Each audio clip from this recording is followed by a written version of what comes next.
শেখুল ইসলাম ইবনুল কাইয়িম রাহিমাহুল্লাহ তাআলা জাদুল মাআদের মধ্যে উল্লেখ করেন, তিনি বলেন যে আমাদের জিহাদের ক্ষেত্র হচ্ছে চারটি। জিহাদের ক্ষেত্র কয়টি? চারটি। এক নম্বর জিহাদের ক্ষেত্র হচ্ছে জিহাদুন নফস, আপনি আপনার নফসের সাথে জিহাদ করবেন। এটি হচ্ছে সবচেয়ে বড় জিহাদ। কোন ব্যক্তি যদি নিজের নফসের কাছে পরাজিত হয়, সেই ব্যক্তি কিয়ামত পর্যন্ত দুশমনের উপর পরাজিত হতে পারবে না।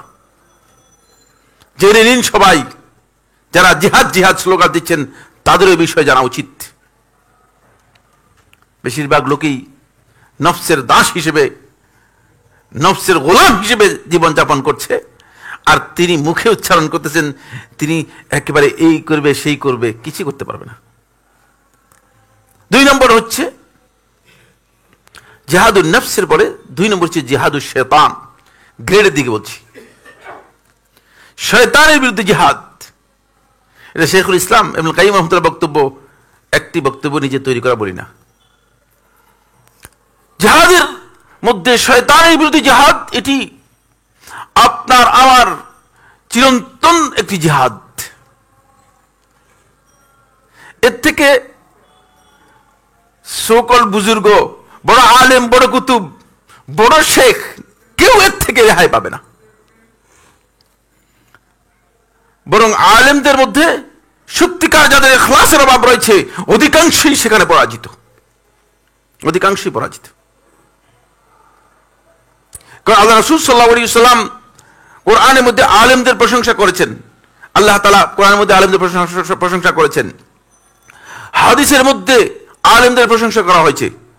কিন্তু কোরআনে কারীমের মধ্যে আল্লাহ রাব্বুল আলামিন আলেমদের জন্য দুটি উদাহরণ দিয়েছেন, পৃথিবীর সর্বনিকৃষ্ট উদাহরণ। যাদের পড়া আছে জানবেন, আমি অবশ্যই আমার আলোচ্য বিষয় সেদিকে যাচ্ছি না।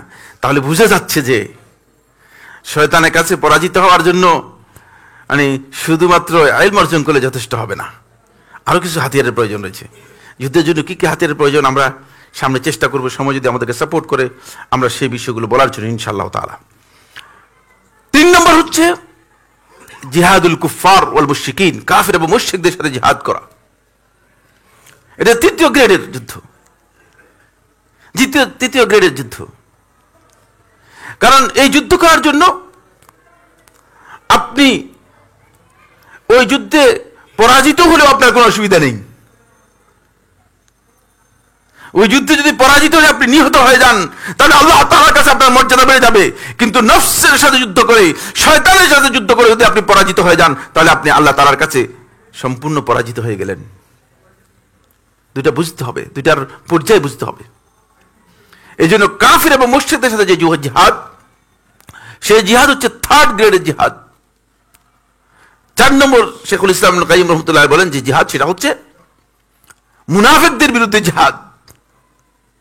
মুনাফিকদের বিরুদ্ধে জিহাদ, মুনাফিকদের সাথে যুক্ত হবে মুনাফিকদের দোসর, যারা দ্বীনের নামে মন গড়া দিন তৈরি করে চালিয়ে যাচ্ছে, বেদাতীদের বিরুদ্ধে জিহাদ। এরাও এক প্রকারের মুনাফিক, এরাও কি এক প্রকারের মুনাফিক, এদের বিরুদ্ধে জিহাদ। এই জিহাদটা হচ্ছে চতুর্থ গ্রেডের জিহাদ।